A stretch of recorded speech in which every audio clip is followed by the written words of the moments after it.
Être femme, ce n'est pas une donnée naturelle. Moi, je pense que la société, elle est surtout faite par les hommes. Les lois sont votées par les hommes. Mais qu'est-ce que vous avez fait? Franchement, rien du tout. C'est le résultat d'une histoire. Il n'y a pas un destin biologique, psychologique qui définisse la femme en tant que telle. Bonjour à chacun et chacune. Je suis Jocelyne Adrian-Meptoul et je vous remercie d'être au rendez-vous du podcast Femmes engagées, produit et réalisé par Femmes du Monde et réciproquement, l'organisme basé à Paris qui s'intéresse aux droits des femmes à l'international et donne la parole à des femmes engagées aux quatre coins de notre planète. Partout dans le monde, les droits des femmes sont en recul, au même rythme que régressent les démocraties au profit de dictatures et autres autocraties, politiques ou religieuses. Elles vont d'abord nous raconter leur parcours professionnel, militant et personnel. Et ensuite, pour finir sur une note plus légère, elles répondront à un petit questionnaire de Proust, revisité par Femmes du Monde et réciproquement. Aujourd'hui, nous recevons l'Iranienne Soror Kasmaï. Bonjour Soror. Bonjour Jocelyne. D'abord, félicitations pour votre français parfait. Merci. Et puis pour vos livres sur les Iraniennes, je pense à l'ouvrage collectif auquel vous avez contribué avec une série de collègues iraniennes. Pouvez-vous vous présenter, dire qui vous êtes, ce que vous faites? La parole est à vous. Merci beaucoup Jocelyne. Alors, donc vous avez dit mon nom, Soror Kasmaï. Je suis franco-iranienne. J'avais 21 ans quand, suite à la révolution iranienne et puis à l'oppression qui s'est installée assez rapidement 2-3 ans après. Donc j'ai été obligée de quitter le pays, d'abandonner tout ce que j'avais. Et j'ai quitté le pays clandestinement à dos de cheval par les montagnes de Kurdistan qui m'ont conduite en Turquie, etc. Et donc, un périple que je raconte dans un livre qui s'appelle La vallée des aigles, autobiographie d'une fuite, qui est sorti en 2006 chez Actes Sud. Et donc là, c'est la fin d'une période de ma vie et le début d'une autre. J'arrive en France. J'avais déjà fait ma scolarité en langue française et persane dans un lycée français de Téhéran. Et donc, de ce fait, je n'étais pas complètement perdue en France. Je connaissais la France, je connaissais la culture, j'avais la langue, mais quand même, je me comprenais comme une exilée. Oui, c'est ça, c'est que l'exil, il est là quand même. Il est là quand même. Et au fait, pour le rendre entier et total, j'ai bifurqué vers une autre langue. Parce que autour de moi, je voyais tous mes amis, que ce soit des écrivains, des activistes ou de grandes personnalités très connues. Ils se mettaient pour la plupart. Enfin, ça dépendait aussi des générations. La génération un peu plus ancienne, celle de mon père, ils étaient tous francophones. Oui. Ensuite, ils sont devenus anglophones. Oui. Donc, ces anglophones infortunés arrivés en France étaient obligés d'apprendre le français. Donc, je les voyais de commencer par l'alphabet. Et à un moment donné, j'ai compris que pour se construire en exilé, cet apprentissage linguistique aide beaucoup. C'est-à-dire, vous revenez à l'enfance, vous êtes obligé de dire une table, une porte, un micro, etc. et réapprendre. C'est un renouveau, enfin c'est une renaissance. C'est une sorte de renaissance. Manière. Certaines personnes n'arrivent pas à le réaliser, mais d'autres s'en sortaient très bien. Et moi, à ce moment-là, j'ai senti le besoin d'une langue comme ça. Et comme dès mon enfance, bon, j'adorais la littérature russe, la langue russe, etc. J'avais deux envies. J'avais envie de faire du théâtre et la langue et la littérature russe. Mais comme j'avais fui clandestinement le pays, j'avais pas mon bac. J'avais un bac français. Mais j'avais pas le document. Je possédais pas le papier. D'ailleurs, j'avais aucun papier parce que quand on est chassé, on part, on n'a pas ces papiers. Bien sûr. Et donc, je me suis adressée donc à un prof de russe qui était un ancien élève de mon père à l'université de Téhéran pour la littérature persane. Et lui, il était devenu prof de russe au Langzhou. D'accord. Ce qu'on appelle aujourd'hui l'INALCO à l'époque. Oui. Il était venu rendre visite un après-midi à mon père et mon père lui dit voilà, Sorour a ce problème, elle aimerait s'inscrire à la fac, mais comme elle n'a pas son bac, elle ne réussit pas. Et lui, il a enregistré ça sans rien dire. Il est parti, il est revenu quelques jours après en disant si elle veut faire du russe, j'en ai parlé au Langso, elle peut s'inscrire à une condition.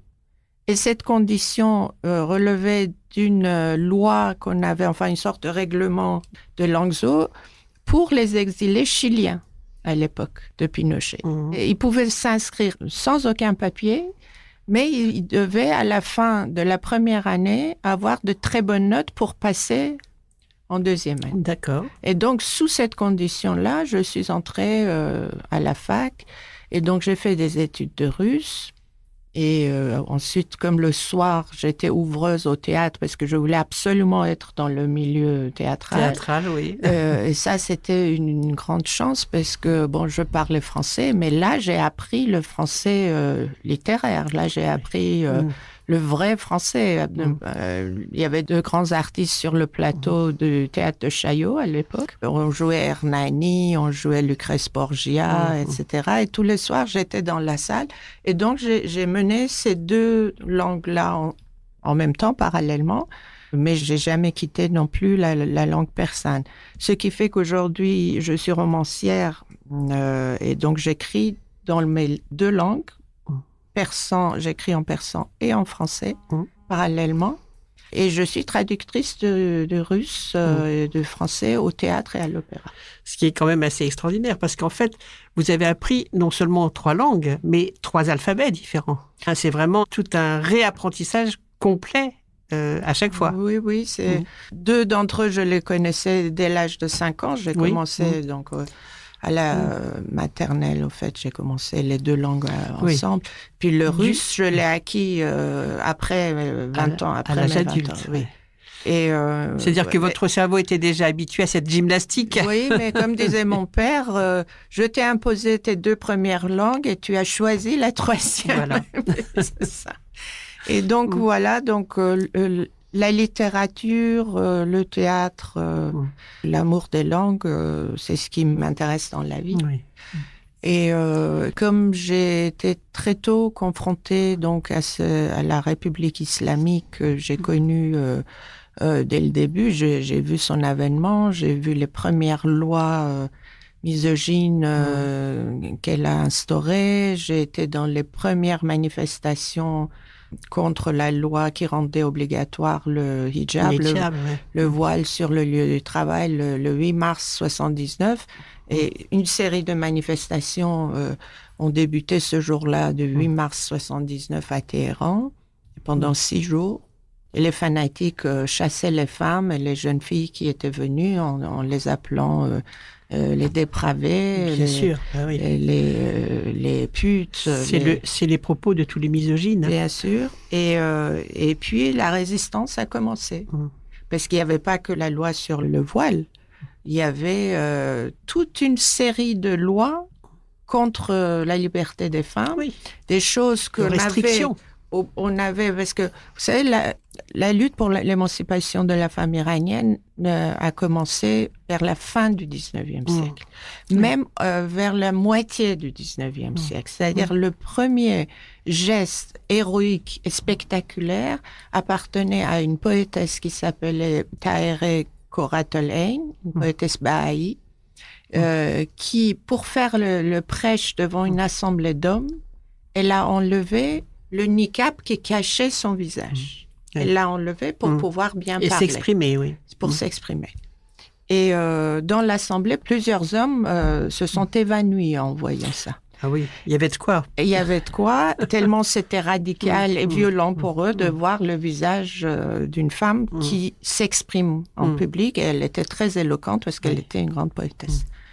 Eh bien, ce geste lui a coûté la vie. Parce qu'on l'a arrêté, étranglé, jeté dans un puits au fond d'un jardin, avant incarcéré, etc. Donc, ça, c'était en 1848. Et encore aujourd'hui, on en parle parce que Bien sûr. c'était Oui. emblématique. Oui, et c'est ça. emblématique. C'est le symbole. C'est le symbole, Ouais. voilà. Et en fin 19e, beaucoup de femmes aristocrates qui avaient une certaine,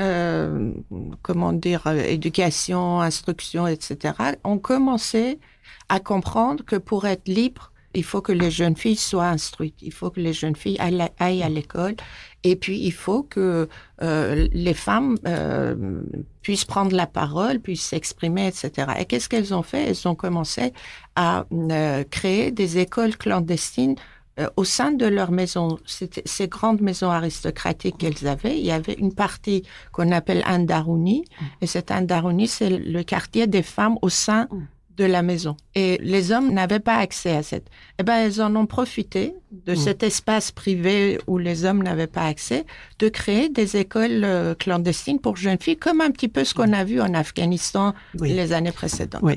Et même ces écoles-là, dès que le mollah du coin apprenait qu'il y avait une école clandestine dans une des maisons, il rameutait tout le quartier. Donc, c'était attaqué, saccagé, brûlé des fois, etc.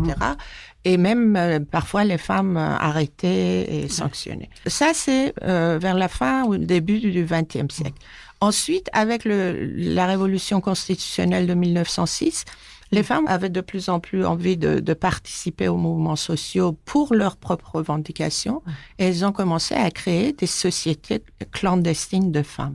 Et ça, c'est extraordinaire, l'histoire de ces sociétés clandestines. C'est-à-dire... Racontez-nous en quelques mots. Ces sociétés... Parce que c'est vrai qu'il y a une tradition en Iran de résistance des femmes. Oui. C'est-à-dire parce que les femmes sont instruites, les femmes sont politisées au sens c'est-à-dire que tout ce qu'on a obtenu sous le régime du Shah, alors certains disent que c'est parce que le fondateur de la dynastie Pahlavi, Reza Shah, a voulu donner cette liberté aux femmes, parce qu'à l'époque, il y avait Atatürk en Turquie qui a fait les réformes, il y avait en Afghanistan des réformes. Mais au fait, c'était aussi une réponse à une demande très forte des femmes qui s'étaient déjà organisées au sein de ces sociétés secrètes, qui avaient déjà créé ces petites écoles clandestines, maisons. Et donc, elles avaient aussi créé des périodiques où elles prônaient le fait qu'il faut prendre la parole, etc. Il y avait même le théâtre, moi qui aime le théâtre, il y avait même ces sociétés clandestines créées des fois dans des jardins autour de Téhéran, créer des pièces de théâtre, des spectacles où ils invitaient les hommes, les femmes, etc. Donc, il y avait un combat pour que les femmes puissent revendiquer, au moins formuler leurs demandes, leurs revendications, etc. Et donc, il y a une tradition, comme vous dites, il y a une tradition très lointaine. Donc, la lutte des femmes iraniennes pour leurs droits est plus que centenaire. Mais il y a eu un coup d'arrêt. Il y a eu un coup de massue sur nos têtes en 79, quand les ayatollahs sont arrivés. Du jour au lendemain, ils nous ont enlevé, supprimé toutes les acquisitions, tous les droits que nous avions, sauf peut-être 2, le droit au vote, parce qu'ils avaient besoin. Et du vote des femmes. Du vote des femmes. Et puis un peu aussi le droit au travail, si vous voulez. Parce que l'économie en avait besoin aussi. Voilà. Mais le port du voile a été donc rendu obligatoire. Et puis, il y a eu toute une série de lois, restrictions. Restrictions sur les lois de protection de famille. Par exemple, l'âge légal du mariage a été baissé. Oui. Les droits de la garde d'enfants d'une femme en cas de divorce, qui était aussi un acquis, est tombé. La lapidation pour un délit pour la femme. La polygamie est rendue légale, etc. Donc, je veux dire, et c'est pour ça que le 8 mars 79, c'est une date très importante pour l'histoire de la lutte des femmes en Iran. Et ces manifestations de 6 jours. Et puis, pendant des années, donc, il y a eu la guerre qui a militarisé la société iranienne. Et donc, ça a été très difficile de résister en tant que femme en tant que citoyenne contre toutes ces lois, mais la résistance continuait sournoisement sous la peau de la société. Et puis, petit à petit, on a essayé de repousser ce voile qui, au début, était noir et sombre et qui devait couvrir vraiment tous les cheveux. Et on a pu repousser ça millimètre par millimètre. Et dans quelques années plus tard, 10-15 ans plus tard, les femmes remettaient, si vous voulez, revalorisaient de nouveau leur visage, leurs cheveux, remontraient et les formes de leur corps. Parce que c'est ça qui, en islam, est prohibé. Il ne faut pas qu'une femme montre ses formes. Ouais. Alors, c'est en islam, c'est surtout ceux qui décident et qui interprètent l'islam qui l'imposent selon qu'ils sont oui, bon, mais radicaux, il y a des textes. Oui, il y a des textes, il y a des textes, oui. Mais on peut avoir une lecture plus libérale, voilà, et on peut avoir plus radicale. Oui. Voilà. Et donc, en 2017, il y a eu une jeune femme qui s'appelle Vida Movaed, qui est sortie toute seule, avenue de la Révolution, devant la pâtisserie française, la pâtisserie préférée de mon enfance. Elle s'est mise sur une boîte de distribution électrique et elle a brandi un foulard blanc au bout d'un bâton. Et ça, elle a tenu 1 heure, toute seule, sous les regards ébahis de la population, des gens. Oui. Et 1 heure après, elle a été arrêtée, embarquée dans une voiture de police, sans que personne n'intervienne en sa faveur. Ça, c'était en décembre 2017. Et le mouvement Femmes, Vie, Liberté a éclaté en septembre 2022, avec la mort de Mahsa Amini pour avoir mal mis... son voile. Elle avait un hijab. Elle était habillée en noir, mais peut-être qu'il y avait quelques mèches qui dépassaient, oui. Et elle a eu des coups sur la tête et elle a succombé à ses blessures.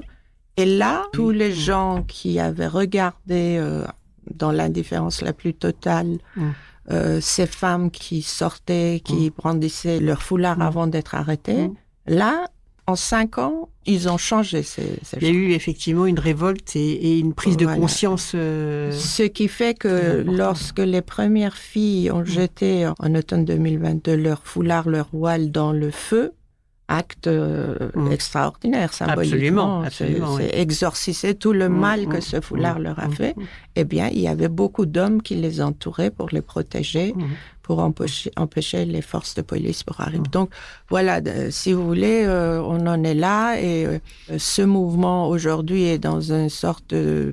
comment dire, de ressac, si vous voulez, comme la mer qui recule. Mais le fond est là, parce qu'il y a dans les rues d'Iran beaucoup de femmes de tous âges qui ne portent plus un foulard obligatoire. En ce faisant, elles prennent beaucoup de risques. Absolument, c'est ça. Ça peut leur coûter la vie. Mais c'est une question de vie ou de mort. Oui. Parce que si on accepte de nouveau, si on revient en arrière et tout, on peut dire qu'on est mort. Simone de Beauvoir disait rien n'est jamais acquis Absolument. Au niveau des droits des femmes, et c'est tellement vrai. C'est-à-dire, on le voit, on voit effectivement les tentatives en Iran, on voit ce qui se passe en Afghanistan, comme ça s'est passé dans les années 1995-96. Mais l'exemple même, c'est l'Iran, parce que nous avions absolument. Un certain nombre de droits qui n'étaient pas négligeants, et la Révolution a mis un terme complètement à ces droits. Et peu à peu, effectivement, c'est une espèce de guerre de tranchées, j'allais dire, pour grignoter les droits des femmes ou pour défendre ces droits. C'est pour ça que ce mouvement est très important, non seulement dans le cadre iranien, mais ça montre que vraiment ces femmes en Iran ont pris conscience de ce que c'est la liberté et de ce que c'est la lutte personnelle. Et chacune prend part à ça. Oui, c'est très ancré dans l'histoire des Iraniennes, cette résistance et cette résilience. Oui, ça vient de très loin. Donc, on a plus de 100 ans de tradition. On a des visages emblématiques comme Tahirih Koratolain. On a une dame qui s'appelait Homa Darabi qui s'est immolée sur une place publique parce qu'on lui a imposé le foulard obligatoire.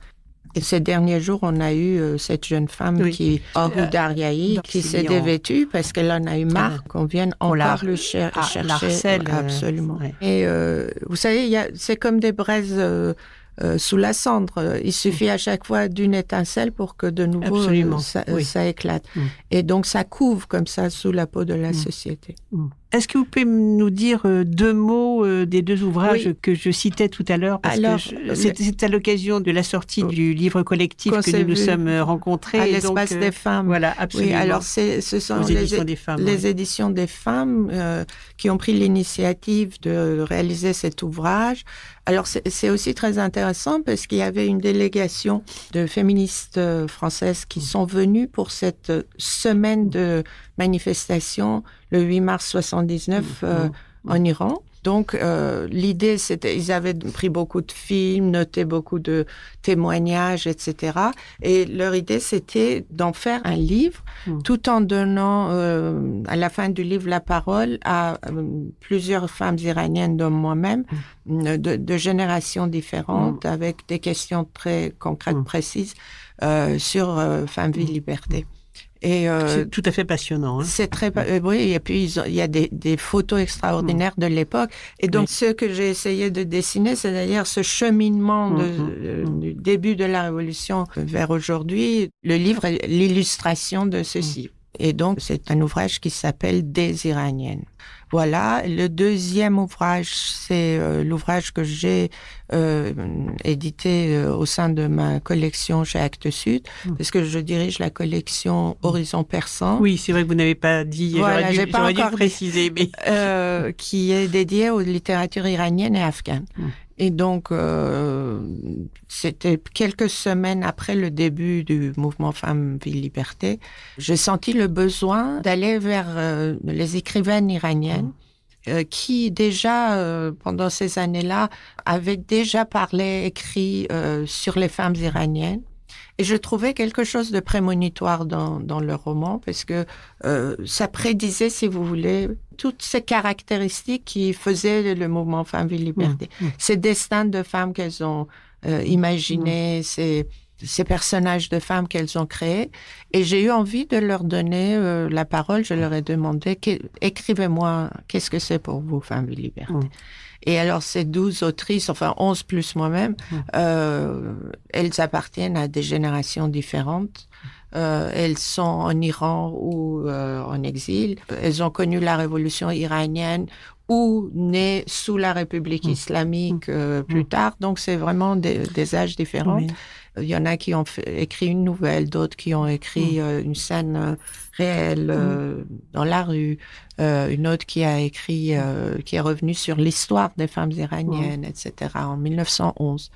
Voilà, c'est un ouvrage collectif qui s'appelle Femmes, Rêve, Liberté. Parce que c'est ce rêve d'émancipation que nous suivons depuis la fin du 19e siècle jusqu'à nos jours, et on n'y est pas encore. Donc, il faut vraiment qu'on pousse et qu'on aille de l'avant. Merci beaucoup pour ce témoignage et pour ces explications passionnantes. Bon, je vous demandais si vous définissiez comme une féministe, mais je pense qu'on a la réponse, mais allez-y. J'ai pas le choix. Voilà, en Iran, où vous êtes, si vous êtes une femme, vous êtes féministe parce que vous luttez pour vos droits. Voilà. C'est aussi simple que ça. Et une définition claire et parfaite. On va passer à la deuxième partie de notre entrevue. On va aborder, si vous le voulez bien, donc votre vie plus personnelle.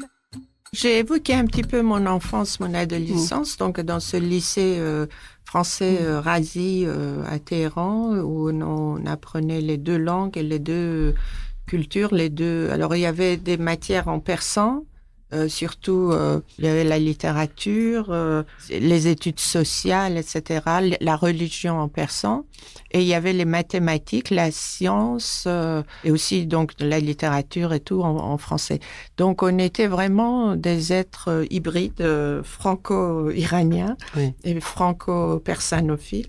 Donc, quand la révolution a commencé, comme tous les jeunes, je m'intéressais à savoir quel serait l'avenir de l'Iran, etc.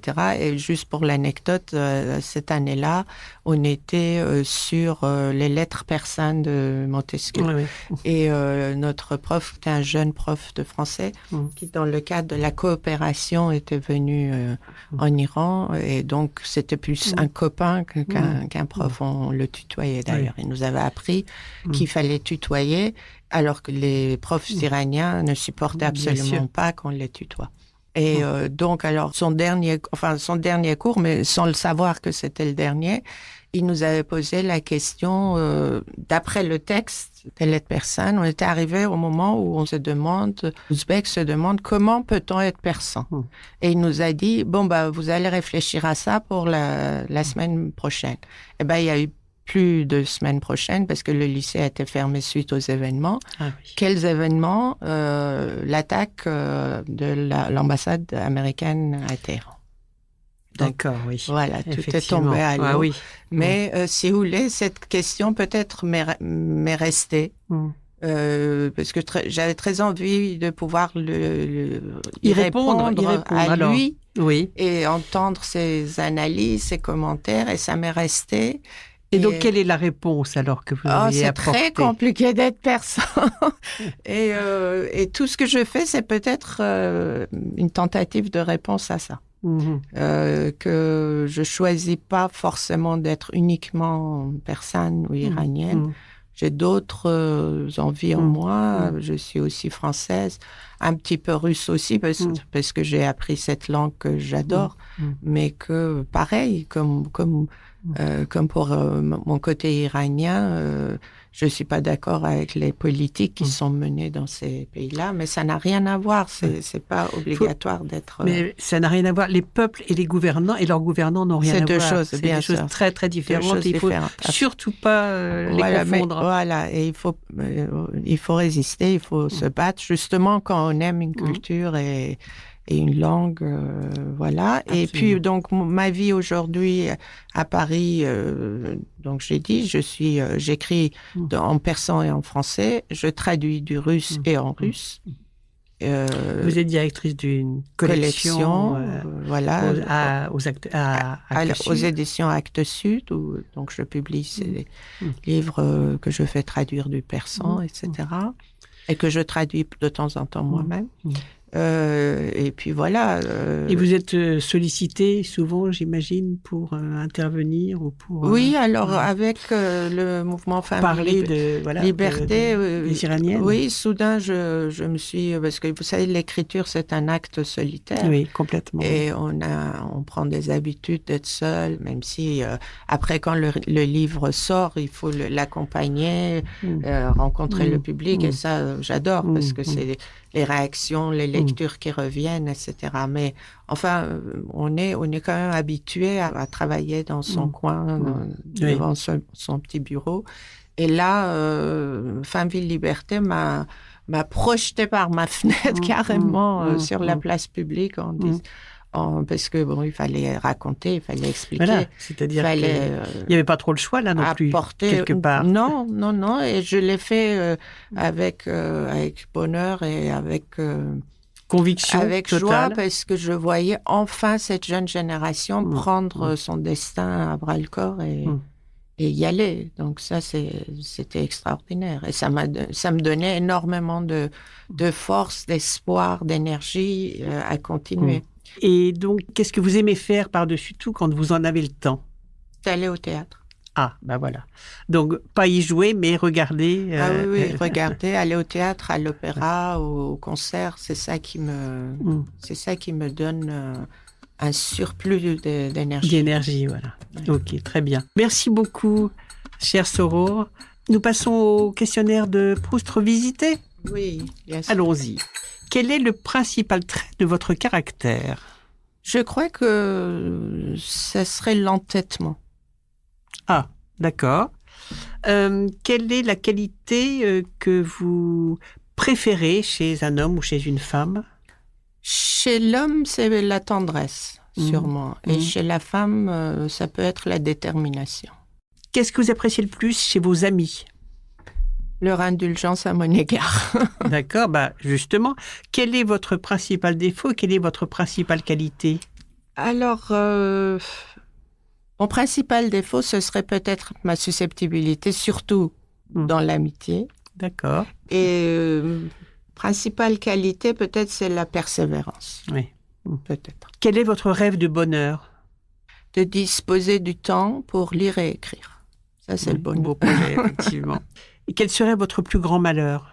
Le contraire, c'est-à-dire ne pas avoir le temps, pour n'importe quelle raison, que ça soit absence de temps, absence de santé, absence d'argent suffisant pour pouvoir écrire.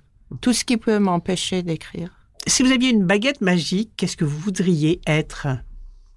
Pas vraiment quelque chose d'autre, parce que j'ai pas le temps de réaliser quelque chose de nouveau. Si je peux déjà continuer ce que je suis, c'est pas mal. Ça, il faut des fois des baguettes magiques pour ça. Oui, simplement pour poursuivre. Pour rester soi-même. Très bien. Quel est le pays où vous désireriez vivre? Un pays imaginaire entre la France et l'Iran, réunissant leurs meilleurs côtés. Votre couleur préférée? Le blanc. Votre fleur préférée? J'ai fait un voyage autrefois au Brésil et j'ai vu une orchidée renversée, toute racine dehors. Et je me suis dit, voilà, je suis ça. J'ai mes racines en l'air et je porte avec moi. Il n'y a pas besoin qu'il y ait de la terre dessus. Très belle image. Avez-vous un animal préféré? Les animaux n'écrivent pas, donc je veux rester humain. Avez-vous donc des auteurs ou autrices favoris, bien sûr? Énormément. Citez-moi un ou deux. Il y a 3 catégories. Il y a les poètes classiques persans, qui sont irremplaçables pour moi, Hafez, Saadi, Ferdowsi. Il y a les romanciers, les grands romanciers français, russes, américains, tout. Et puis il y a les dramaturges, comme Shakespeare et Tchekhov sont mes préférés. Dans les arts, est-ce que vous avez peinture, sculpture, musique, danse, enfin ce que vous voulez, cinéma, est-ce qu'il y a des auteurs ou des autrices que vous aimez particulièrement ou... Dans les arts, bien sûr, il y a les grands musiciens. Il faut des heures pour en parler, surtout de l'opéra ou des grands auteurs que je lis. Proust, vous parlez donc de son petit questionnaire. 200 questionnaires, mais ces 8 volumes, j'ai lu et relu quand je comprenais pas tout. Vous savez, ou Tchekhov, je suis très attachée à Tchekhov et à Dostoïevski. Il faut vraiment des pages et des pages pour... Il faudrait que vous écriviez quelque chose là-dessus. Il faudrait que vous écriviez un livre. Est-ce que vous avez des héros ou des héroïnes dans la vie réelle? Dans la vie réelle, mes héroïnes, ce sont les mères célibataires. Parce que j'en ai quelques exemples autour de moi. Et je pense que ce sont vraiment des héroïnes. De courage, d'entêtement, de persévérance, d'abnégation, de tout. Est-ce que vous aimez la cuisine et est-ce que vous avez un plat favori? Alors, j'adore faire la cuisine et mes plats favoris sont les plats iraniens que je compose et mes versions à moi. Votre version de quel plat, par exemple? Vous savez, la cuisine iranienne est à base de riz avec des sauces. Oui. Ça ressemble un petit peu à la cuisine chinoise. Donc, voilà. Par exemple, on a une sauce qui est à base de canard. On peut le faire avec des oies ou du canard et des noix et de la sauce de grenade. C'est très, très bon. Vous mettez l'eau à la bouche. Douce amère, comme ça. D'accord. Mais c'est difficile à le réussir. Souvent, on peut le rater facilement. D'accord. Est-ce que vous avez un mot favori? Un mot ou un gros mot? Vous avez le droit d'avoir les deux. C'est le mot auquel je me suis collée pendant des années, c'était l'identité, mais c'était pas dans le sens revendiquer une identité. C'était une identité composée, une identité éclectique, etc.